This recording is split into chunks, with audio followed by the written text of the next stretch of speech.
आणि म्हणून आपण कर्म भूमीमध्ये जन्माला आलो आहे. या दुःखामध्ये सहभागी होण्यासाठी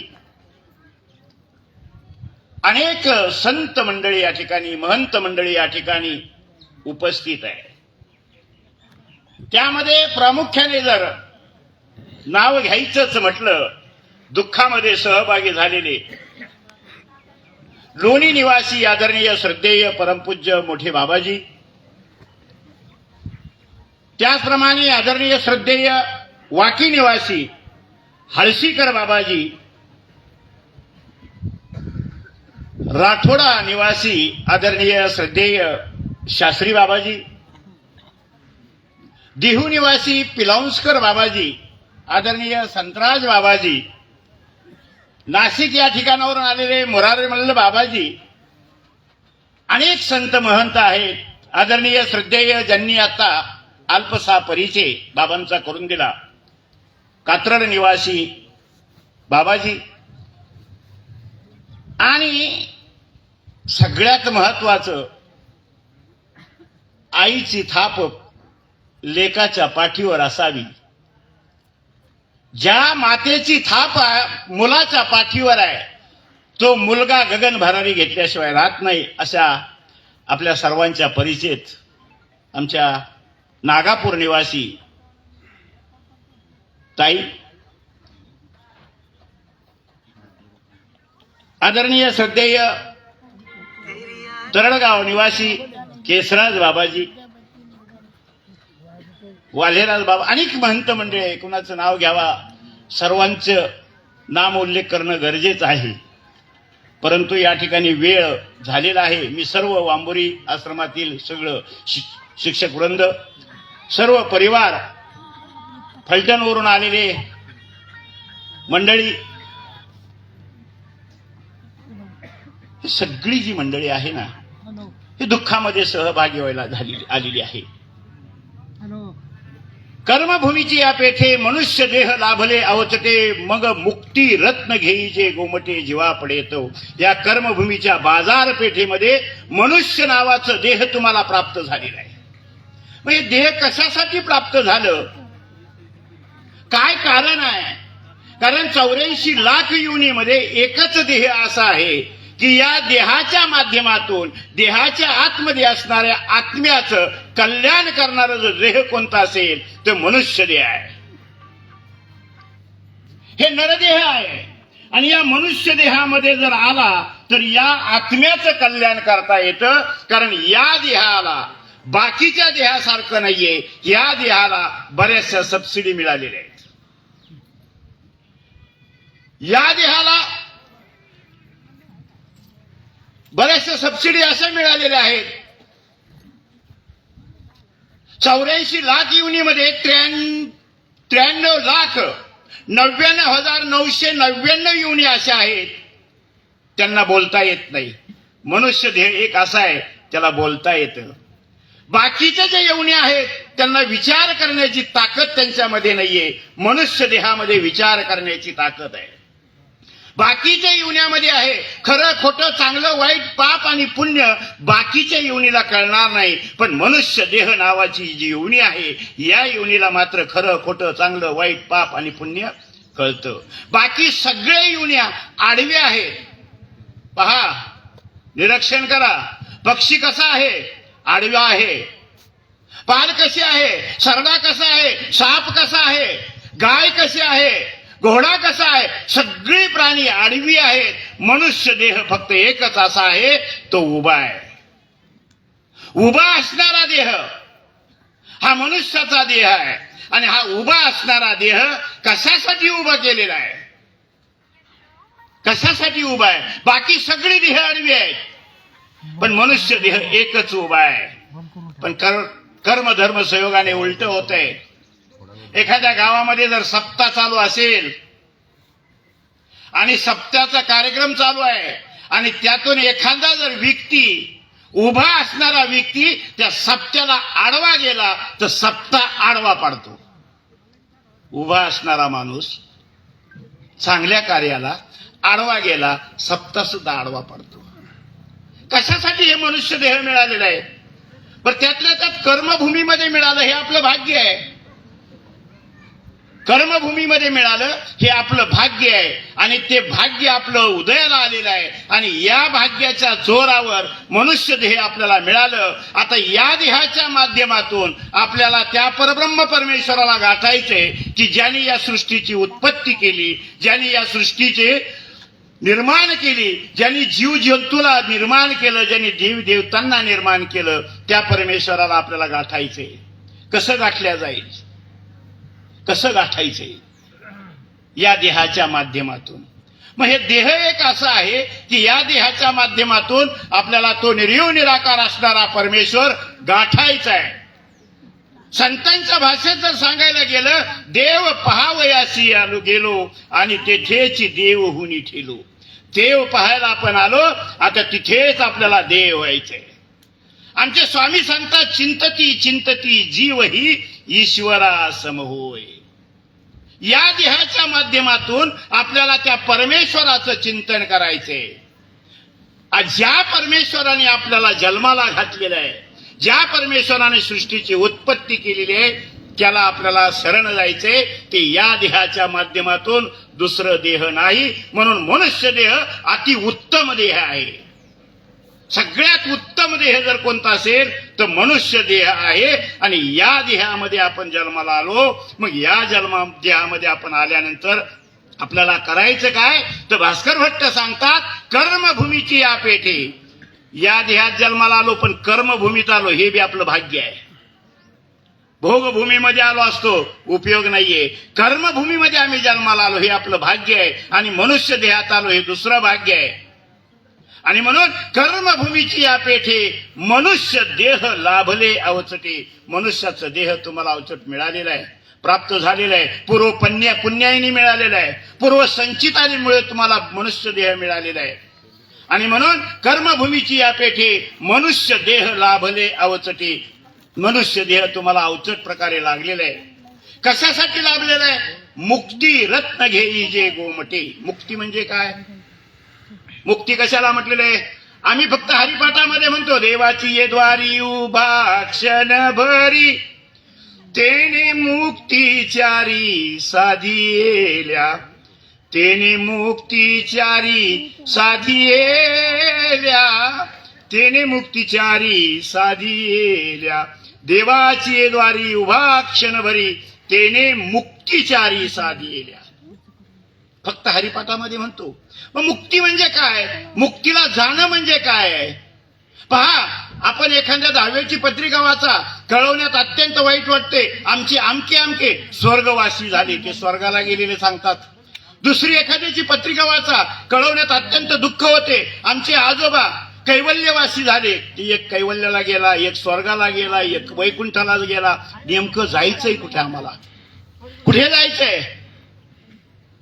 हा पाया आम्ही मजबूत करणं गरजेचं आहे. कैवल्य पदाला जायचंय का? स्वर्गाला जायचंय का? वैकुंठाला जायचंय का? कैलासाला जायचंय? जायचंय कुठे आपल्याला? या देहातून आपण निघून गेल्यानंतर या जीवात्म्याला पोहोचायचंय कुठं? मुक्ती म्हणजे स्वर्ग आहे का? नाही. मुक्ती कशाला म्हणतात? साध्या भाषेत समजून सांगतो. मुक्ती म्हणजे 84 लाख योनीतून मुक्त होणे, बाजूला होणे, त्याला मुक्ती म्हटलेलं आहे. किती? 84 लाख योनीतून. बरोबर आहे ना? 84 लाख योनीतून मुक्त होणे, बाजूला होणे, त्याला मुक्ती म्हटलेलं आहे. मग 84 लाख योनीतून बाजूला होणे याला मुक्ती म्हटलेलं आहे. मग ती मुक्ती मिळती कशाने? संतांनी सांगितलं, देवाची ये द्वारी उभा क्षण भरी. पण तो क्षण कसा असावा हे बी सांगितलेलं आहे. स्वामी सांगतात, पूर्वोत्तर क्षण दुर्लभ. क्षण कसा असावा? नुसतं आम्ही हरिपाठामध्ये म्हणत राहतो, सकाळ संध्याकाळ काकड्यामध्ये म्हणतो, देवाची दारी उभा क्षणभरी, तेने मुक्तिचारी साधिएल्या.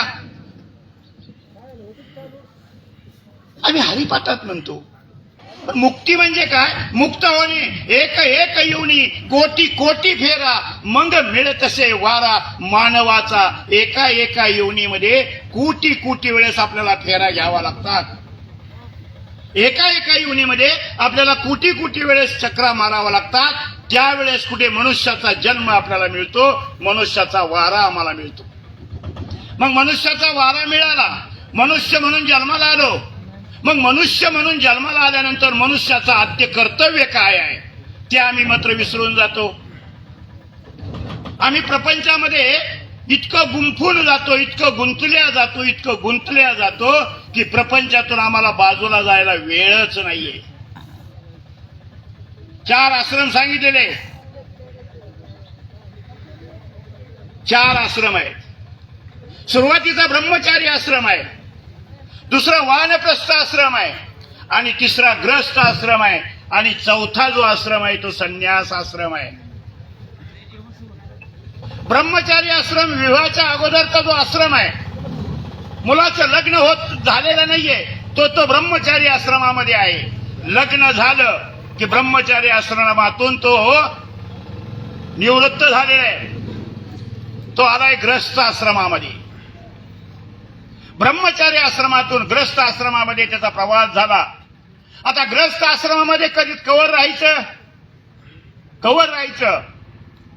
मग याच्यासाठी आपल्याला आपल्या आयुष्याचं गणना करावे लागणार आहे. 100 वर्ष मानवदेह, 100 वर्षाचं मनुष्यदेह आहे. ग्रस्त आश्रमामध्ये कवर राहायचंय. 100 वर्षाचं मनुष्यदेह आहे. 1 पासून 100 पर्यंत उजळणी मोजा. 1 पासून 100 पर्यंत उजळणी मोजा. 1, 2चा पाडा मोजा. 100 पर्यंत मोजा. 1 पासून 100 पर्यंत मोजत असताना 1 हा शब्द कोणत्या अंकाला येतो मोजा. 1 पासून 100 पर्यंत 1 हा शब्द कोणत्या अंकाला येतो. 40 पर्यंत मोजले, 1 शब्द आलेला नाहीये. 45 पर्यंत मोजलं, 1 शब्द आलेला नाहीये. 47 पर्यंत मोजलं, 1 शब्द आलेला नाहीये. 49 पर्यंत मोजलं, 1 आलं नाही. 50 पर्यंत मोजलं, 1 शब्द आलेला नाहीये. पण 50 नंतरचं जे आयुष्य आहे ना, 51. 1 शब्द कधी आला? 51. 1 शब्द लागला आयुष्यामध्ये, 1 शब्द या देहाला लागला. 1 थांबवायची, 1चा रस्ता धरायचा. 1 शब्द लागला की 1 थांबवायची, 1चा रस्ता धरायचा आहे. ठीक आहे, स्वामींनी त्याच्यामध्ये अजून 4 वर्ष वाढवून दिली. 51 पर्यंत तुमचं आटपलं नाही ना, ठीक आहे, 56 पर्यंत घ्या, 1चा रस्ता धरा. नाही, आमचं उलट आहे. 50 पर्यंत प्रपंच असतो मुलासाठी, 50 नंतरचा जो प्रपंच आहे तो नातवासाठी असतो. 50 नंतरचा प्रपंच नातवासाठी असतो, आणि मग 50 पर्यंत प्रपंच मुलासाठी, 50 नंतरचा प्रपंच नातवासाठी, आणि मग नातवासाठी त्याचं वन फिरतो. वनात जायचं सोडून देतो, वन करत फिरतो. इतका फिरतो, तो वन करतो. मग त्याच्या सुना, त्याची घरातली माणसं त्याच्यावर मग भनभन याची वन चालू आहे, घरच्याची भनभन चालू आहे. 10-5 वर्ष निघून गेले का मग तो थकतो, अशक्त होतो, डोळ्याला चष्मा लागतो, हातामध्ये काठी येते, कंबर वाकलेलं असतं, मान हालत असती. याची वनवन, घरच्याची भनभन, आणि मग मात्र घरच्याची भनभन ऐकून मग त्याचा मुक्काम पोस्ट मारुतीचं पार असतं. तो मारुतीच्या पारावर जाऊन बसतो. 2-4 म्हातारी गोळा होतात आणि एकमेकाला म्हणतात, बिडी आहे का रे बिडी? ते म्हणतो, एकच आहे, पिणारे 4 आहेत, एकच झुटका दे ना, लय नको देऊ. ही कशामुळे अवस्था झाली? घरच्याची भनभन, याच्या वनवणीमुळे त्याच्या घरच्याची भनभन सुरू झाली. आणि म्हणून 4था आश्रम जो, 3रा आश्रम जो सांगितलेला आहे, ब्रह्मचारी आश्रमातून ग्रस्त आश्रमामध्ये आला. ग्रस्त आश्रमामध्ये 51 वर्षाचा होईपर्यंत तुम्ही तिथे राहा, आणि 51 नंतर तुम्ही प्रपंच मुलाच्या सुनाच्या ताब्यात द्या. 2-3 वर्ष घरामध्येच राहा, पण त्यांच्या प्रपंच ताब्यात द्या. फक्त खा आणि हरिनाम घ्या. 2-3 वर्ष प्रभूचं नाव घ्या. प्रपंच मुलगा कसा चालवतोय, सून कसं सांभाळती फक्त बघा. आणि नंतर तुम्ही वनाचा रस्ता धरा. वनाचा रस्ता धरा. आणि ते वनाचा रस्ता जो धरतो हेच तिसरं. आता चौथं आहे, वानप्रस्थ आश्रमामध्ये राहिल्यानंतर आचार विचाराचं ज्ञान प्राप्त होतं. आणि आचार विचाराचं ज्ञान प्राप्त झाल्यानंतर देव माझा, मी देवाचा ही बुद्धी उत्पजते, ही बुद्धी प्राप्त होते. आणि तिथून पुढे संन्यास आश्रम आहे. म्हणजे ब्रह्मचारी आश्रम, ग्रस्त आश्रम, वानप्रस्थ आश्रम आणि मग संन्यास आश्रम आहे. हे 4 आश्रम आहे. पण आम्ही मात्र प्रपंचामध्ये आलो, ग्रस्त आश्रमामध्ये आलो, प्रपंचामध्ये आलो की माझं माझं माझं माझं माझं मुलगा, माझी सून, माझा लेक, माझा नातू, आम्ही माझं माझं करतो. इतकं माझं माझं आम्ही करतो, इतकं माझं माझं करतो की आम्हाला संतांनी एक दृष्टांत सांगितलेलं आहे. गाईच्या स्तनाच्या जवळ एक गोचीड असतो. गोचीड पहा, गोचीड असतो, स्तनाच्या जवळ असतो. पण तो गोचीड मात्र रक्तच प्राशन करतो. त्याला जवळ अमृत आहे हे त्याला दिसत नाही. तसं या देहामध्ये आल्यानंतर प्रपंचामध्ये तुम्ही आलात, जवळ अमृत आहे. प्रपंचाला परमार्थाची जोड द्या.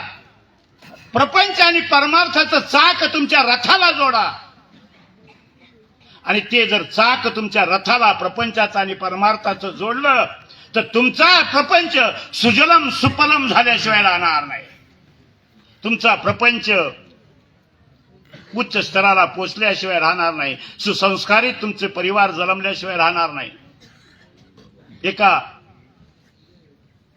सज्जन माणसाचं घर, सुसंस्कारी असणारी मंडळी, कुणी कुणावर तोंड टाकायचं नाही. कुणाची चूक झाली सगळ्यांनी समजून घ्यायचं, असं असणारं सुसंस्कारित असणारं घर. धन द्रव्य, पैसा, अडका, बंगला, गाडी सगळं व्यवस्थित आहे. एक दिवस एक स्त्री, सुंदर अशी नटलेली स्त्री, त्या प्रमुख माणसाच्या स्वप्नात आली आणि म्हणती मी लक्ष्मी आहे. आता मी कंटाळले तुझ्या इथे थांबायला, मी चालले, निघाले.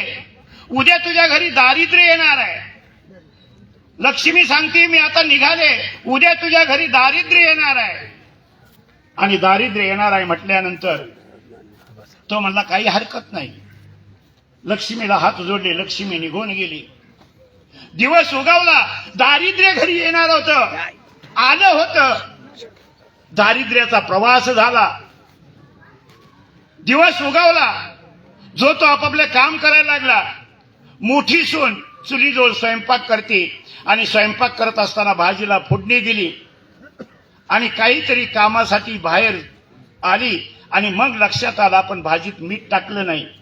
तिने बाहेरून आवाज दिला, जर किचन रूम मध्ये जर कोणी असेल त्यांनी भाजीचं पातेलं ठेवलेलं आहे त्याच्यामध्ये 2 चमचे मीठ टाकावा. तिथे असणाऱ्या त्या मधव्या सुनेने ते ऐकलं, 2 चमचे मीठ टाकलं. 2 खोलीमध्ये 2 सुना होत्या, त्यांनी बी ऐकलं. भाजीत मीठ टाकायचं राहिले, ती एक जण आली, तिने बी 2 चमचे टाकलं, निघून गेली. परत दुसरी सून आली, मीठ टाकायला सांगितलं, तिने बी 2 चमचे मीठ टाकलं. आता तिघींनी 2-2 चमचे मीठ टाकलं. हे सासूने बघितलं नाही. सासूला वाटलं सुनेने मीठ टाकायचं विसरली. सासू बी आली, तिने बी 2 चमचे मीठ टाकलं. स्वयंपाक झाला. सासरे बाबा जेवायला आले आणि जेवायला आल्यानंतर सासऱ्याला ताट वाढलं. पहिला घास मोडला, इतका खारट लागला, तोंडाच्या खाली घास जायला मार्ग नाहीये, जमना. आणि काहीच बोलला नाही. कसं बस तेवढी त्यांनी खाऊन घेतलं, कुणालाच काही बोलला नाही. ती भाजी, ती भाकर खाऊन टाकली, निघून गेला, कुणालाच काही बोलला नाही. बायांना बी माहिती नाही. जेवण झालं, सासरे निघून गेले. मोठा मुलगा आला, जेवायला बसला, त्याला बी मीठ जास्त लागलं.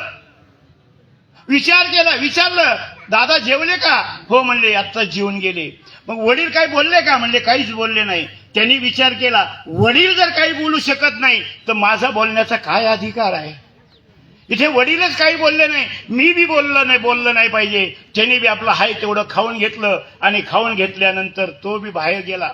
2 नंबरचा मुलगा आला, त्यांनी बी तेच विचार केला. मोठा भाऊ जेवला, वडील जेवले आणि खारट झालेली भाजी कुणी सांगितली नाही, आपल्याला बी अधिकार नाहीये, तो बी तसाच जेवला. सगळीच्या सगळी न बोलता जेवण करून निघून गेली. सासूबाईंनी बघितलं की सासूबाई जेवायला बसली. सासूने बघितलं भाजीत मीठ जास्त आहे आणि मग ती सासू म्हणती, माझे मालक यांचे सासरे जर सुनाला काही बोलले नाही तर मला काय बोलण्याचा अधिकार आहे. सुनाने बघितलं आणि मग चौघी एकमेकीजवळ बोलायला लागल्या. तू भाजीत मीठ टाकायला सांगितलं, मी बी टाकलं, हिने टाकलं, त्यामुळे भाजी जास्त खारट झाली. पण आपल्या घरचे कोणीच काही बोललेले नाहीये, कोणीच काही बोललं नाहीये.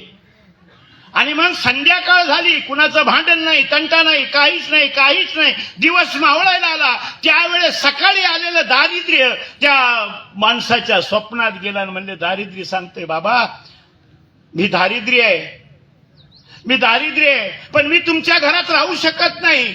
मी प्रयत्न केला होता तुमच्या घरामध्ये दारिद्र्य आणण्याचा, परंतु तुमच्या घरामध्ये दारिद्र्य येणं कठीण आहे, कारण तुम्ही सुसंस्कारित आहात. ज्या घरामध्ये सुसंस्कारपणा आहे, ज्या घरामध्ये वादविवाद नाही, ज्या घरामध्ये तोंडावर तोंड टाकणं नाही, त्या घरामध्ये दारिद्र्य कधीच येणार नाही. ही मात्र काळ्या दगडावरची पांढरी रेष आहे. आपलं घर सात्विक असणं गरजेचं आहे, आपलं घर सात्विक असणं गरजेचं आहे. आणि म्हणून आम्हाला या कर्मभूमीच्या पेटेमध्ये जन्माला आलो, आमचं घर कसं असावं, ज्ञानेश्वर माऊलींच्या घरासारखं आमचं घर असावं. काय आहे त्यांच्याकडे? अंगावर वस्त्र नाहीये, दारात भिक्षा वाढायला कोणी तयार नाही. चौघही भावंडे महाराष्ट्रभर फिरतायत, कुणी जवळ करायला तयार नाहीये. मांडे खाण्याची इच्छा झाली, भांडं कोणी दिलेलं नाहीये ज्ञानोबाच्या बहिणीला.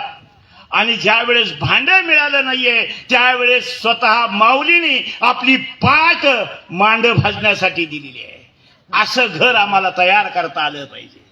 स्वतःची पाठ माऊलीने मुक्ताईला दिलेली आहे, असं घर आम्ही तयार केलं पाहिजे.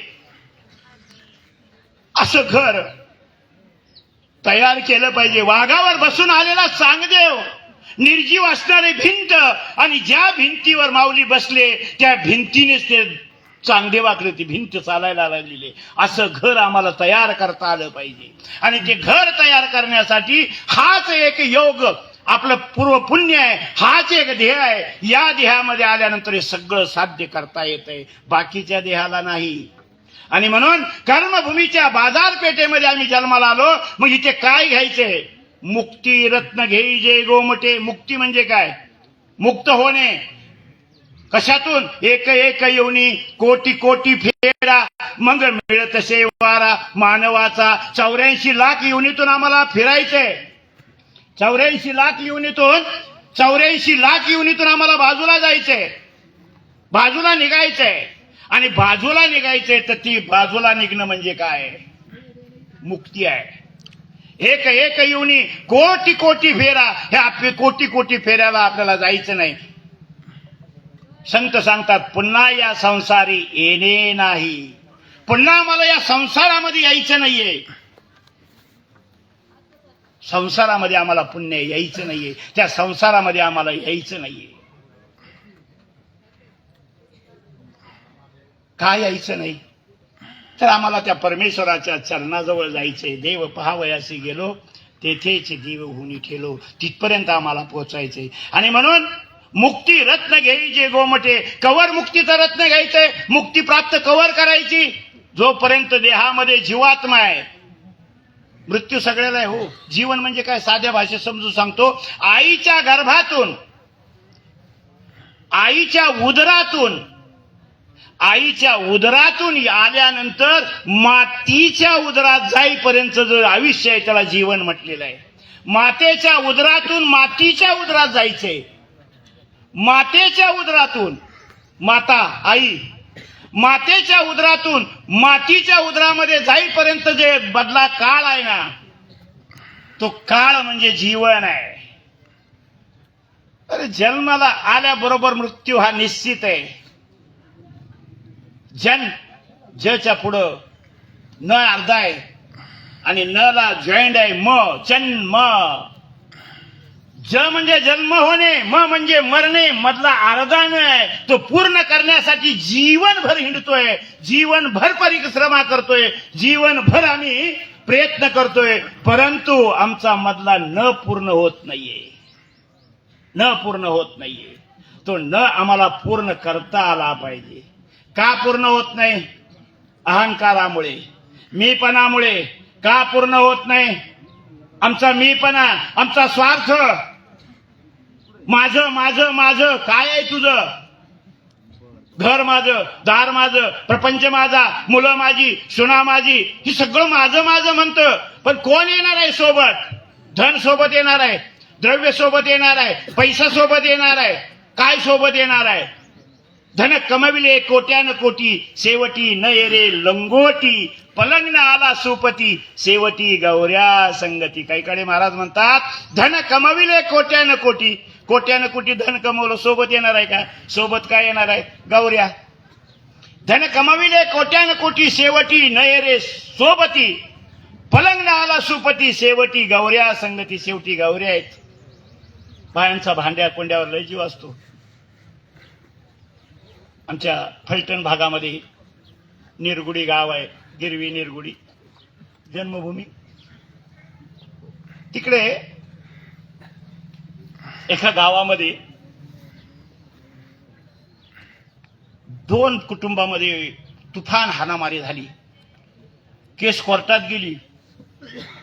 22 वर्ष केस लढल्या गेली आणि शेवटी दोघांनी संमत मताने केस मागं घेतली. आणि नंतर असंच एक दिवस 10व्याच्या प्रवचनानिमित्त गेलो आणि म्हणलं, का हो तुमचं आणि त्यांचं तर पहिलं जमतच नव्हतं, आता तुमच्या वाचून त्यांचं आणि त्यांच्या वाचून तुमचं राहत नाही, काय भानगड आहे? ते म्हणलं, बाबा आता आमचं सखोलं झाला, आम्ही एकमेकांसंग चांगले राहावं लागलो. म्हणलं, पहिला वाद कशावरून झालता? काहीच नाही हो, मसाला वांग केलं होतं, वाटीभर वांग आम्ही त्यांना नेऊन दिलं, ती वाटीच त्यांनी दिली नाही. वाद कशावरून होता? वाटी केवढ्याची? वाटीची किंमत किती आहे? 10 रुपये, 20 रुपये. एका वाटीवरून वाद किती दिवस चालला कोर्टामध्ये? 22 वर्ष. समझोता करायला वकिलांनी यांच्याकडून 70,000 घेतले आणि यांच्याकडून 70 घेतले, समेट घडवून दिला. हे झालं कशामुळं? कशामुळं झालं? अहंकार, मीपणा. आणि यातून बाजूला होणं म्हणजेच चौथा आश्रम प्रवृत्त करणं आहे, जे आपल्या मुरलीधर बाबांनी केला होता. चौथा आश्रम ग्रस्त आश्रमामध्ये होते, ब्रह्मचारी आश्रमातून ग्रस्त आश्रमामध्ये आले. अति उत्तम प्रकारे ग्रस्त आश्रम त्यांनी प्रस्थापित केला.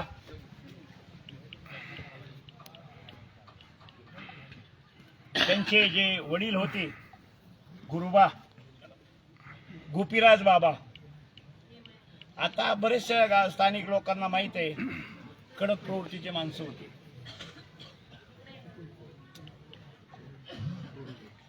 इथे एक लिंबाचं झाड होतं बाबा, फार वर्षाची गोष्ट आहे, विजयराजदादाला माहिती असेल.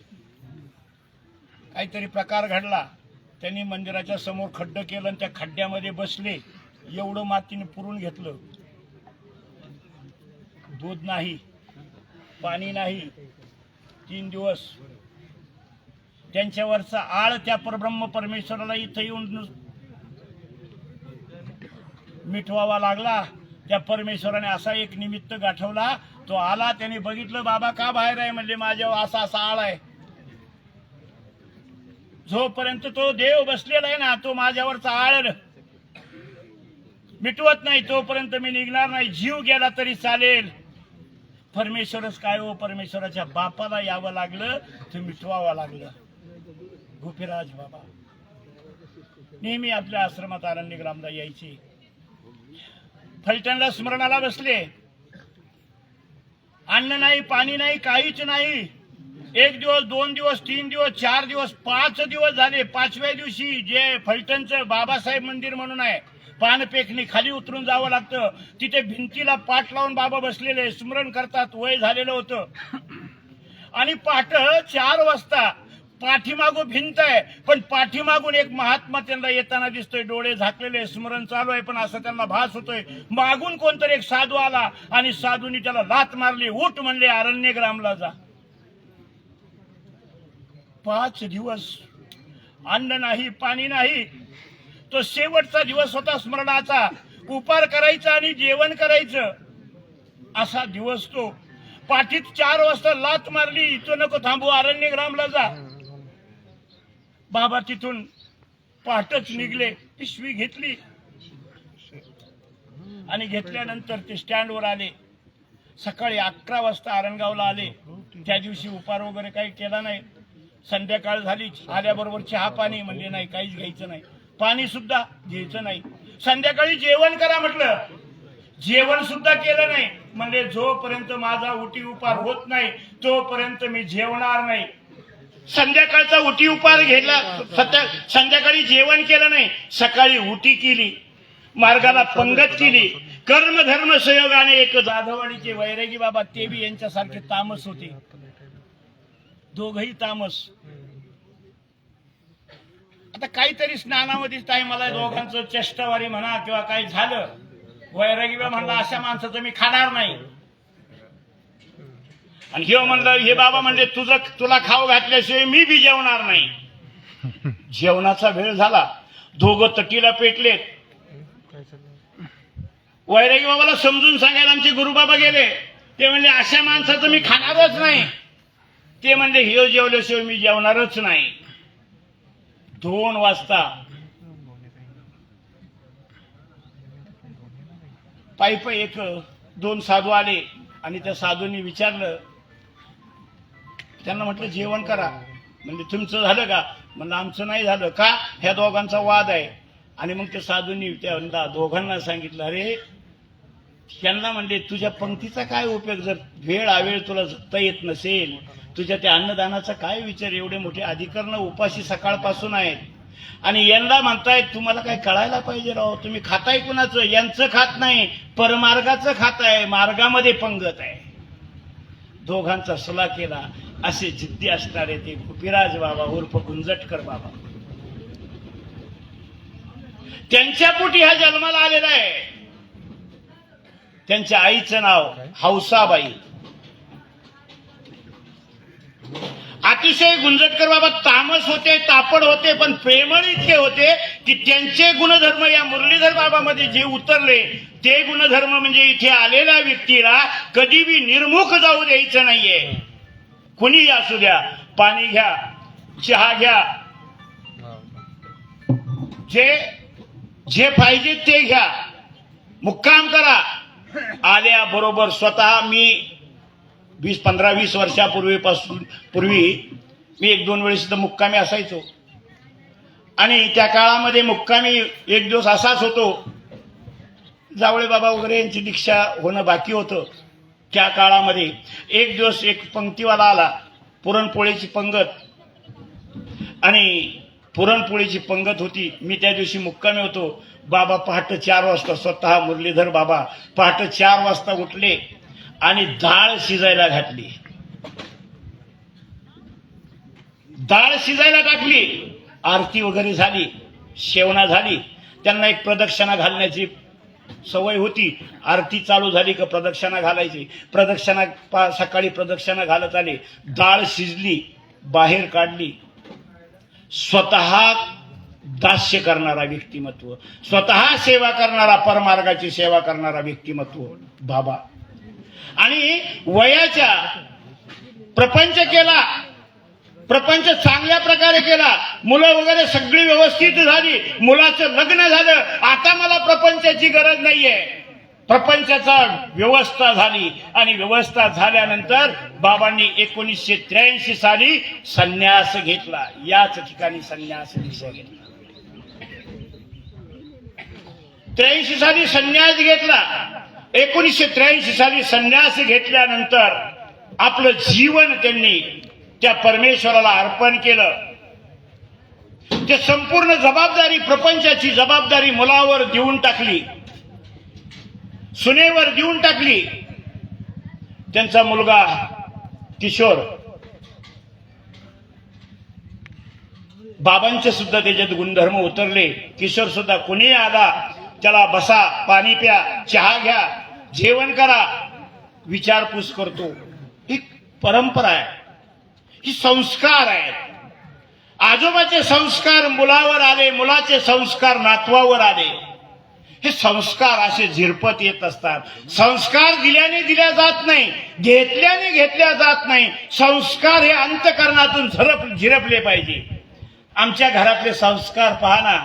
सकाळी उठल्यानंतर आंघोळ झाली, कधी देवाकडे जर आपण गेलो, रोजचा क्रम असेल, नित्यक्रम असेल, आंघोळ करायची, देवाकडे जायचं आणि देवाकडे जायचं. आमच्या घरामध्ये संस्कार असतील, आज्याला, मुलाला, ते संस्कार लहान असताना नातू बघतो. आंघोळ झाली का आजोबा देव करायला येण्याच्या अगोदर तो अगरबत्ती उदबत्ती काढतो आणि आईच्या हातात देतो. पिठवून दे. हे संस्कार आहे. एखाद्या दिवस आंघोळ झाली, कपडे बदलत असतील, नातू आज्याचा हात धरतो, देवापर्यंत ओढत आणतो. हे संस्कार आहेत. लहानपणी जे संस्कार आम्ही आमच्या मुलावर देतो ना, ते संस्कार असे झिरपत येत असतात. आमचे संस्कार काय? सकाळ झाली, आंघोळ झाली, ऐकलं का, चहा कधी यायचा? आमचे संस्कार इथून सुरुवात होत आहेत. आणि म्हणून आमचे संस्कार कसे हे महत्वाचं आहे.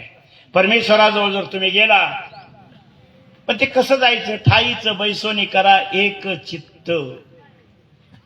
तुम्हाला पंढरपूरला, आळंदीला, गाणगापूरला, जाळीच्या देवाला, माहूरला जायची गरज नाहीये.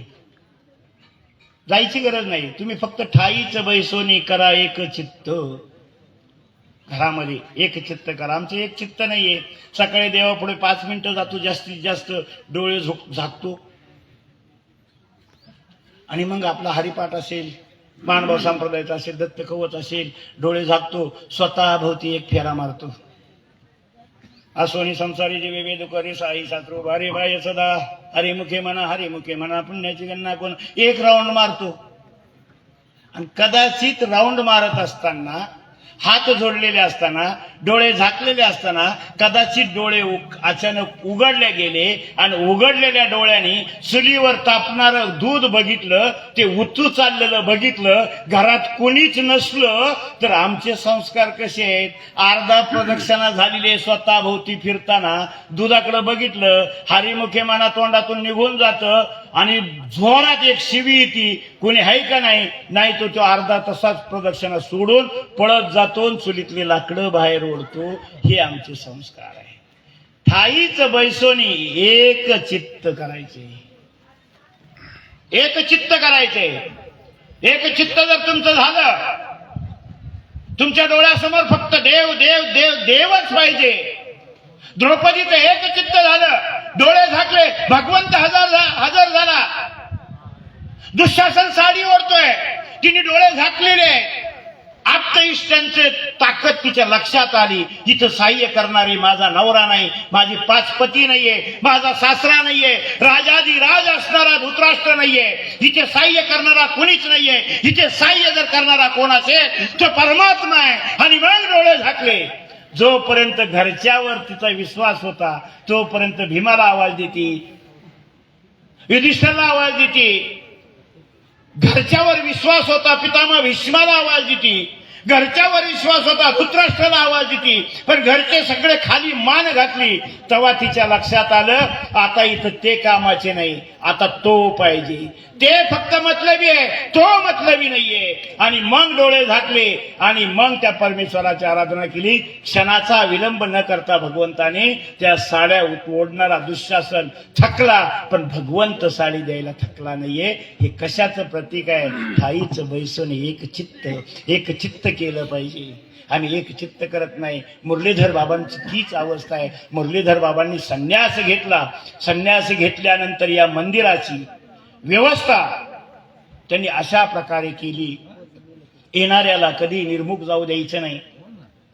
आमच्या या परिसरामध्ये एक नंबरची यात्रा, पंचावतार उपहार वगैरे अशा पद्धतीचे बाबा दरवर्षी भरवायचे.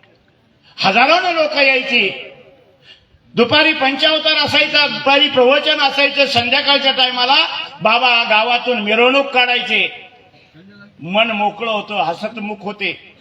कोणी आला हसतमुख. परंतु हे एवढं सगळं असताना सुद्धा थोडे बाबा लवकर गेले.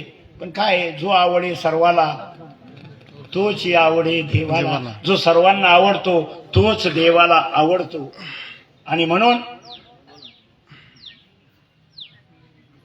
बाबांचा संन्यास 1983 साली झाला. संन्यास झाल्यानंतर बाबांनी जन्म आहे 5/9